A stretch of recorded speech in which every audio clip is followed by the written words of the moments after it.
Watching the Merge Marketing Podcast. You're listening to the Merge Marketing Podcast. And in this episode today, we're talking about harnessing the power of user-generated content to grow your brand. And right there with me today is Ashley Wright. Ashley, welcome to the show. No, thank you for having me. Definitely. Ashley's coming to us today all the way from London, England. So we're going to get some perspective from across the sea here today. And first and foremost, Ashley, maybe give us a bit of a background into your journey into marketing.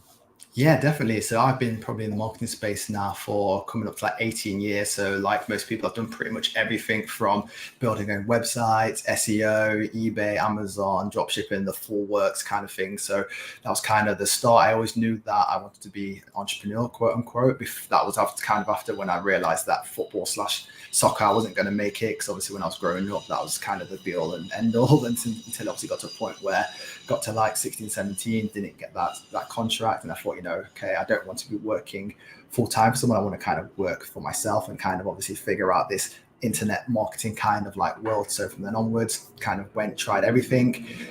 Some stuff worked, some stuff didn't. And I thought, I want to start to grow an agency. So I thought, what better way to kind of do that than obviously going into the agency world. So rather than starting from scratch, I went into some bigger agencies, worked on some big brands, just like Adidas, Reebok, American Airlines, Tom's, massive budgets and stuff like that. And then I got to a point where I thought, I kind of know what I'm doing. So why not let's just start to build out my own agency? And this is where kind of I'm at today. What was some of the work you were doing with the likes of Adidas? Yeah, so my main specialities, I'd say, it was paid social. So it was focusing more on the ads, and someone like Adidas, or Adidas, they had a massive budget. So obviously we kind of focused on European markets. That was obviously UK, all of Europe, and obviously we're spending anywhere close to like 8 to 10 million a month, and obviously kind of like a percentage of that was to just brand awareness, which obviously was just kind of just pushing out certain products. So for example, if there was a new trainer drop, if there was a new kit launch, all that kind of stuff. And then we had a budget that was focusing more on then the e-commerce side. So obviously, quote unquote, let's spend money and let's make sales back from that kind of thing. So yeah, really fun. And obviously that kind of coincided working with Reebok, because Adidas owned Reebok. So again, it was kind of good to work on obviously Adidas as a big brand and Reebok as the quote unquote sister brand of them. How long ago was this when you were working with these brands? So for them, I would say it probably been about 6 years in total. So like I said, I started with like some smaller brands, but then the aim was to get to a brand like Adidas. That was kind of my goal. And obviously once I started to do that, I kind of said, okay, I learned it. So I've worked on the accounts, and I kind of managed the team who then started to actually run the activity. Then I was kind of working on the strategy side, liaising with obviously the clients, and obviously working on the bigger picture in terms of that. And then obviously working alongside the other channels in terms of like how paid social would interact, how would out of home interact, and kind of bringing that whole strategy together. So obviously all made sense for them. Obviously they're the quote unquote stakeholders in terms of obviously if they're spending all that money, what they're kind of getting back from that. Obviously, times have changed and things are different in 2023 than they were probably back when you were doing some paid social for those big brands. What are some of the big items that you've seen change in the paid ad space since working on those accounts? Yeah, I think the main thing now, and I think it was kind of going that way when I was on that, but I think it was the way of, rather than focusing on the audience in the actual account, and rather than like say thinking, okay, I need to be targeting these certain interests in the ad manager or these lookalike audiences, starting to think of like a broader picture and then making your kind of creatives stand and speak to the audience you're trying to call out. So I think that was kind of the shift that was happening from that perspective. And obviously it's kind of happening now, as you kind of know, with technology in terms of the algorithms have changed. AI obviously plays a big part now as well. So I think the landscape has definitely changed dramatically, obviously with like the iOS updates as well in terms of targeting stuff like that. That obviously had a big shift as well. So I feel like we're definitely going to a quote unquote cookieless kind of world where I'll say that the actual ad creatives will play a huge part going forward for sure. Obviously, there are a lot more marketers on the social paid platforms than there ever were before. It's becoming a very noisy environment, and the likes of Facebook and Instagram are trying to insert ads in as many placements as possible. So it becomes very competitive. I can remember back in like 2016, 2017, I was probably one of the only agencies actually running ads back then. Because you look at other agencies and they're not running ads. You look at their page transparency, there's no ads running. Nothing. Right? Yeah, I know, right? And nowadays, everybody's running ads. Yeah, it's completely changed, right? I feel like people kind of thought, okay, if some people are doing it, getting results, let's jump on the bandwagon. And like I say, it's definitely getting more competitive and a lot harder to quote unquote stand out now for sure. Definitely. Okay, so let's get into a bit of the DTC, direct to consumer brands, Mhm. and because they, we're it's apparent they're going through struggles right now in Mhm. 2023, and maybe we can outline what are some of those struggles they're having and why are these struggles happening in the first place. Yeah, I think obviously again it's to do maybe the landscape changing. Obviously, we're quote unquote again going through kind of a recession quite right now in terms of like a lot of brands, their products are not necessarily needed in terms of like I say, if it's like you're buying, I don't know, hair products, stuff like that, people are starting to cut back for starters. So again, obviously that has a knock-on effect on obviously these D2C brands. So again, there's going to obviously be some standouts in terms of some brands still going to do really well, and obviously some majority are not going to do so well. And I think as well, like we mentioned, because it's just getting so competitive as well, people are trying to obviously grab people's attention as easy as possible, and that's becoming a lot harder to do. And I think a few reasons for that is because people who are trying to grab attention maybe not have the expertise into figuring out how to actually get someone's attention. And I think the thing is as well now, brands are trying to literally get that sale straight away. So they're saying, okay, if I spend $1 today, I need to get $5 straight away back. Whereas realistically, people are not in that mentality to obviously buy straight away. They might just be browsing, they might just be looking. And I feel like brands are, like I say, if they know if they are not getting that money back straight away, there could literally only be 3 months left and that brand will obviously not exist, for example. So again, I feel like it's got to a stage where brands are starting to be a lot more aggressive, but aggressive in the wrong ways. And I feel that's obviously having a knock-on effect, meaning that their ROAS is dropping, their customer acquisition is obviously increasing. And at the same time, there's only so far that can actually last until obviously, like I say, brands either A, stop advertising or just don't exist. Very interesting because it's like it's almost coming back full circle to years ago where you were using social paid ads as almost like online billboards back in the day. Mm-hmm. It's coming back to that because there's less importance or less strategy involved in terms of just getting that direct sale, like you just said, right? It's not about just Yeah. putting in $1 and getting $1 back right away. You really have to build that top of funnel and create that Mm-hmm. demand generation, right? 100%. Yeah. And that's where people go wrong because they feel like, okay, if I put an ad out there and it doesn't make a sale, okay, this ad doesn't work. So I need to go back to the drawing board. And again, that takes time, it's cost. But realistically, if they're just a bit more patient, that's probably the best way to do it. And I say this all kind of got to get across to the clients we work with, brands we order, stuff like that, and say, look, someone might look today, but they might not buy for maybe 2 months, for example. But you're obviously going to be top of mind when they do come to it. And at the same time as well, you've got to be in all these different places. So obviously, like say, Meta, Facebook, Instagram, you need to be there. You want to be on TikTok, you need to run your Google ads, stuff like that. Because again, if you're in all these places, you're going to always be top of mind for when that person's ready. They'll be like, oh, okay, that's the brand I want to kind of go with. But like I say, brands are just too stuck in their own old ways, probably wanting to think to put it as well. Because obviously they knew that Facebook worked 2-3 years ago and they're getting lots of sales with that. So they think, okay, let's just keep flushing loads of money down that. Hopefully one day Facebook will obviously start to return what it kind of was doing previously. Whereas obviously, like I say, you've got to kind of move with the times, where I feel like a lot of brands just don't do that.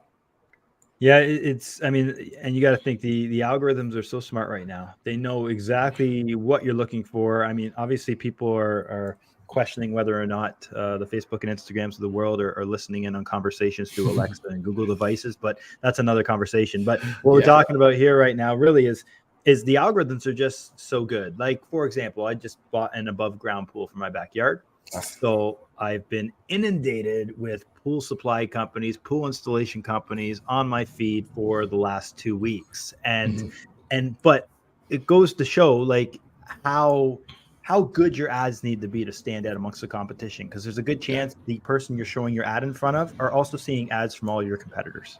Exactly. Yeah. And that's the thing where I feel like people just they don't stand out. That's the main thing for it. Because again, like say if you're yourself, like say you've seen all them ads, if until something stands out, you're not going to probably click on them because realistically, especially brands in this day and age, that the USPs are pretty much the same. Price points pretty much the same. So what's going to get you to click? And that's where a lot of brands kind of fall short because again, we're all trying to veer for that click basically. We're trying to get people to their website. And if you can't do that, then again, it doesn't matter how good your website is, how good your conversion rate is, if people are not getting to your website, then again, obviously that all kind of falls flat. Well, now is the $1,000,000 question. What gets them to click? What are some of the tricks and tips that you're seeing, Ashley, in getting some of those low-cost clicks or get that attention going to a website? Yeah, I think right now, I think it's just been having a broader approach. And what I mean by that is in terms of having broader creative. So with that perspective, having, like, say, your storytelling video, you want to have like your UGC kind of videos, you want to have some GIFs in there, you want to have some static in there. So again, having a range of different variations is probably the best way to put it, because realistically, every user is going to want to see something different. Like, say, I might be more accustomed to obviously watching a video, whereas yourself, you might just see static. So again, a lot of brands need to have that percentage breakdown, and at the same time, just being able to test, because I feel like I mentioned to you before, they'll test one thing, and because, like I say, it doesn't bring in a sale straight away, they think, oh, it doesn't work, and then they go back to the drawing board. But whereas what you should be doing is, okay, you need to look at that data. So, okay, so let's say we run an ad for 10 days. Rather than just scrapping it and going back to the drawing board and start from scratch, let's look at that ad and say, okay, why is this ad maybe not converting? Is it the start of it, which we'll call the hook? Because again, obviously you want to catch people's attention.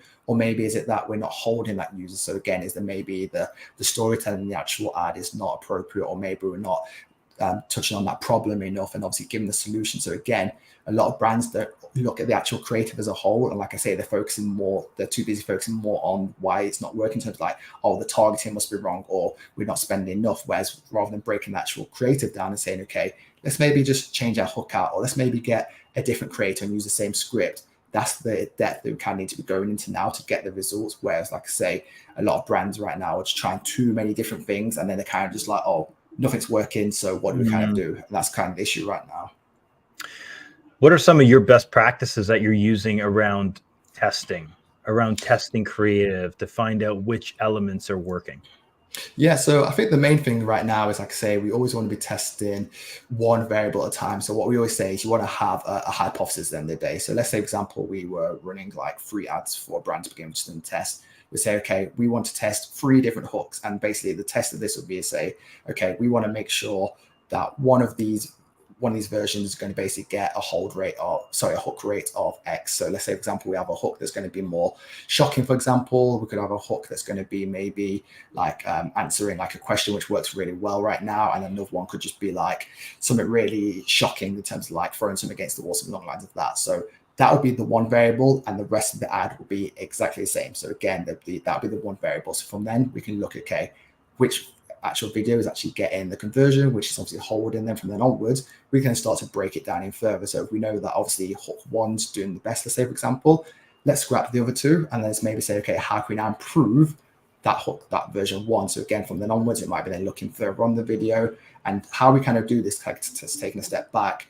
When we get, for example, our clients, when we get creatives created for them, rather than just going to a creator saying, okay, can you create just one 30-second piece of video, we get it broken up into different elements. So we call it like Lego stacking. So again, if you think of Lego, you can stack it any kind of dimension, any kind of way. So we say to them, okay, can you create us 10 different hooks? Can you give us 10 different problems, 10 different solutions, 4 different call to action? So again, we've got a whole range of like unedited files. So again, we can say, okay, this is working well, or let's maybe drop this B-roll in here. So again, we're kind of stacking the actual test rather than, like, saying this doesn't work and let's go back to the drawing board and start from scratch, or let's try and market a whole new product, because that's just not the way of doing it in this day and age. When using meta ads, do you run dynamics to test that?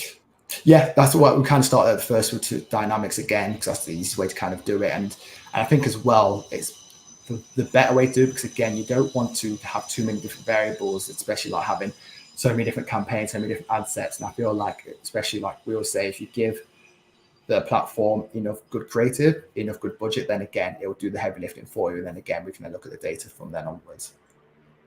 Explain to our audience what UGC is for our audience listeners that don't know. Yeah, certainly. So UGC, obviously user-generated content, is basically when you get a quote-unquote creator or influencer to basically create content as the perspective of a user of that product. So let's say, for example, I was promoting AirPods, for example, that's Apple. So what we'd do is we'd go and find creators, or we kind of call them like actors now, because what we find is that actors perform a lot better because they know how to act, and they'll basically work on the actual brand. So we'll give them a persona. So again, it could be like a working mom who basically like has no hands free because obviously got kids, stuff like that. So again, we'd say, okay, for this kind of like storyboard, you want to like showcase you're busy, you're trying to take calls, trying to do all this stuff. These are AirPods. So again, we kind of say, okay, want a hook, and again, just figure it on my head right now. The hook could be an example. A mom with like kids, shopping bags in the hand, for example, struggling, and then basically this says that, okay, my problem is I have like loads of different calls. I need to be sorting out the kids' nursery or like this, that, bill, stuff like that on the phone, but I can never get to the phone. And then obviously then the solution is obviously here's the AirPods, put them in your ear, do all the stuff whilst on the call, stuff like that. So again, that would be kind of the way to kind of showcase that. So again, you kind of have that persona as someone who's obviously acting, and then kind of say you showcase the problem, the product being the solution, and then kind of like say going from then onwards with it. So how would a DTC brand best leverage UGC, user generated content, in their marketing strategy? Yeah, so I think there's a few ways of doing it. Obviously, you can do it from an organic perspective, which is a whole different kind of like kettle of fish. But in terms of from like ad side of things, I feel the reason why it works so well, and don't get me wrong, people obviously they understand that they necessarily might not be a user of the product, but it just comes across a lot more real. It looks more like a story, because if you script it and have it like a story, it will obviously do a lot more, because obviously it will touch that person. So what we always say is obviously you have that persona and you literally focus that ad for one person. If you do it like that, then again, it's going to obviously resonate with that person a lot more. And that's what can obviously get the clicks and get people to the website. So realistically, with brands in this day and age, and don't get me wrong, I'm not saying that you should only use UGC, but I feel like it gives you a better kind of ratio in terms of that top of funnel, because from then onwards, if someone obviously understands what the brand's about, how it can help them, then later on, they might then see, like say, the static, or they might see a GIF, or they might then go check your social and stuff like that. But that kind of is like the entry into the kind of ecosystem of the brand, I like to say. And then from then onwards, if you are doing like your retargeting and stuff like that, you can then say, okay, if this person's watched X amount of this video, let's maybe show them a different video that's going to be kind of like either hammering home on the product even more, or maybe giving them a discount. So again, you start to get a little bit more smart when you start to get them down the funnel later on. So essentially, it's marrying that message as closely as possible to the user that's seeing it, as opposed to just throwing shit at the wall to see what sticks. 100%. And that kind of comes back to, like, say, the targeting. You want your targeting to be in the actual creative. So like I mentioned earlier, if you're targeting, you want to target stay-at-home moms, for example, you don't need to be going in Facebook and saying, oh, let's find an interest that moms who are like in all these different interest groups, stuff like that, because the things with interest that they're outdated, and I'd say I'd never recommend using interest in this day and age. And then with lookalikes can work to a degree, but they're not stable. So again, obviously, if you start to spend a lot more, it'll be like a roller coaster, and you've got to manage it a lot more. So again, in terms of like from a targeting perspective, all our ads we just run literally on broad, and then we make sure that the actual ad itself will call out that user. So again, if we have one product and we like say we want to focus on stay-at-home moms, and then the another angle could be, for example, running male athletes, for example, again, we'd obviously have different ad sets with that in. One will obviously be focusing on that perspective of the male athlete, for example, and one could be at the stay-at-home moms. And again, we're touching different demographics within that, but still selling the same product. Okay, so when you're creating those audiences, you'll have them pretty broad, right? Like male athlete, stay-at-home mom. You have them broad, and then throw the creative at those audiences and see which one works best. But allow the algorithm to figure out the best user to put that content in front of. Exactly, like, so the algorithms are very smart, and this is what you've got to kind of trust it a little bit more, because there's people on the fence. A lot of people either trust it, get great results, or some people are like, oh, I don't trust Facebook too much. It's not showing the ads, not spending enough. But realistically, that's what leads to then you having to manage it, because realistically you want to make it as easy as possible. Like, I would prefer to, like, say, focus 90% of my time on the actual creative and obviously storytelling behind that, and less time in the actual platform, and like say, let Facebook do that heavy lifting for it, where a lot of people thinking, oh, I need to be checking my ads every day. Whereas realistically, if your creative's good enough, you can literally leave it to run 7 days, 10 days without touching it, and once it starts to find them people, it starts to then obviously optimize and scale accordingly. Got it. Okay, cool. What are some examples of specific content that you're seeing working on the TikTok and Instagram Reels platforms nowadays? Yeah, I think realistically, it's just thinking outside the box. I think the best way to kind of put it is like, there kind of is no rules is kind of the best way to do it. I think the main thing where people get stuck up, they think, okay, if I see an ad that's working, I need to do exactly the same. But realistically, you just want to have, like I say, need to capture that person's attention. That's the main thing. So whether that is, like I say, a hook that's going to be something shocking or it's going to be something different, that's your main aim. You need to literally, because we know attention spans are so short, people on the platforms dopamine rushing. You need to be able to capture someone's attention. People say 3 seconds. I think realistically, it's the first 2 seconds. So it needs to stop that scroll. That's the main thing for it. So whether, like I say, that is me dropping something, whether it's like a black and white screen, maybe the video is upside down to begin with, anything that's going to stop someone in their tracks. And then once you've got that, it's then, okay, how can you basically make every second count and keep them as long as possible? So there's definitely an art to it, don't get me wrong. But like I say, it comes with testing. If you know your brand, then again, you might not get it right straight away. But then again, you start to utilize different ideas, that the easier then starts to become. So in terms of like some of the brands that we kind of work with, some things that work really well, like I say, is like, I have to give you an idea, like, I don't know if you've seen it, but it's like the question at the top, like, for example, like, user asks his question, then it kind of goes into that kind of thing. So that's kind of one way. Some ways now as well, in terms of like, oh, like a negative hook, for example, like, oh, I would never try this product, and then you kind of go into it, but then you kind of reverse it, stuff like that. So again, it's all stuff that's going to capture people's attention. There's so many ways of doing it. You just got to think, okay, my brand's this, and how can I basically capture someone's attention in the smartest different way as possible? In terms of TikTok and Instagram Reels, where does your preference lie on the organic side of it and the paid side of it?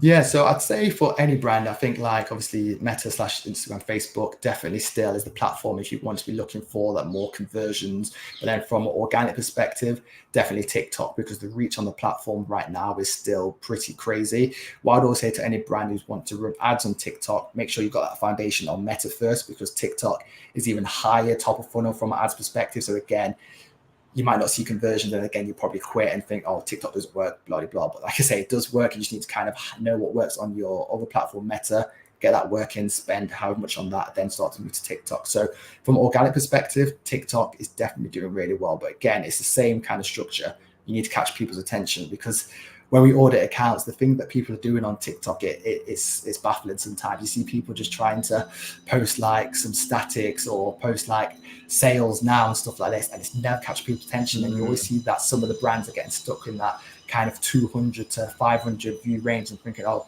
why am I not getting views? Why am I not getting viral? And it's because they're not actually structuring their content out for someone to watch. Because if I'm going on TikTok, I'm not going to want to scroll and see, oh, there's an ad for this brand here that's saying 10% off, because that's not what you're on the platform for. You want to, I always say that the kind of rule for TikTok is you want to either educate or entertain. They're the two things you've got to think about. If you're not doing any of them, get back to the drawing board. Because if you do that well, again, you capture someone's attention, because the platform's all about watch time. The longer you get people to watch, TikTok says, okay, this video is good, let's show it to more users. And that's kind of how stuff, quote unquote, goes viral. If again, TikTok's saying, okay, this video is good, the watch time's longer, virality starts to begin. Because again, it doesn't matter if your previous video did good or bad, TikTok obviously just warrants it on that video there and then. So again, if that video is good, it has a chance to go viral, and the next video might not do as well. So again, that's what people get wrong. They kind of don't know the strategy, and they're kind of like either trying to jump on trends and they're too late to jump on trends, or they're trying to copy what other people are doing, and they kind of get nowhere with the actual platform. Edutainment is the key. That's right? The one. So Ashley, you will typically for yourself create content for TikTok, and will you share that content to Reels, or will it be vice versa, or do you create it unique for each platform? Yeah, so it depends on each brand. So like I say, because again, all the platforms will sometimes respond differently. So with the majority of brands, we kind of make it TikTok focused first, because we kind of know we're going to get more reach. And then from then onwards, we can kind of then utilize that for obviously Reels and Shorts afterwards as well. But TikTok's being the main kind of platform. And then obviously if it does well on obviously Reels and Shorts, then that's kind of a plus on top of that as well. So that's kind of how we do it right now. And then another way that's kind of like kicking off in terms of doing really well on TikTok right now as well. I don't know if you've seen the kind of strategy, we call it kind of like the spider web strategy. It's kind of come from like the Andrew Tate, in terms of obviously when you used to get like a lot of affiliates to kind of obviously cut up videos and obviously like have loads of different channels in terms of like promoting this kind of stuff. So what we do with brands now as well, and a good brand who's doing this right now is Tabs, the chocolate brands. If anyone's heard of them, they're doing really, really well on TikTok right now. So what we do basically is, rather than having just that one hub of a TikTok account, we'd have multiple accounts. So again, we'd have basically one creator associated to each account. So let's say we have 10 accounts, for example. would basically hire 10 different creators to go out in there and post on their accounts, because then what happens is you got more chance of obviously getting more views, more virality, and then again you can either work with that creator, whether it's on an affiliate basis, pay them monthly fee, and then again there's just so much way you can obviously start to get more people to view your actual brand rather than having it just quote unquote on that one kind of brand page. Brilliant. Spiderweb strategy. That's what we call it. I don't get me wrong. I like I say, loads of people are doing it right now. Like I say, Andrew Tate is the person who did it. Iman Gadzhi obviously does it as well, like video editors. But we've kind of like taken that and put it into like the brands we kind of work with, and like I say, it's working very well right now. Very cool. Awesome.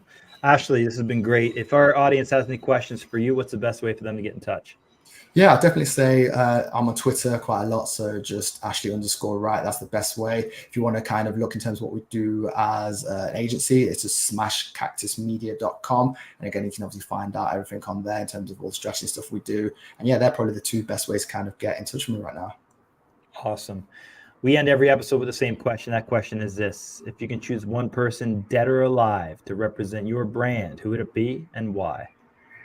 Ooh, I'd probably say, that's a very good question. I'd probably say Michael Jordan, just for the fact I'm a big fan of him, and I feel like his ethics and obviously, like I say, his mentality, obviously, was just like he would always succeed. So yeah, I definitely would go with Michael Jordan. Chalk it up for MJ. I think you just disclosed your age and generation with that answer. That is very true as well. Yeah, literally right. That's very true. Awesome. Ashley, thank you for your time. Absolute pleasure, man.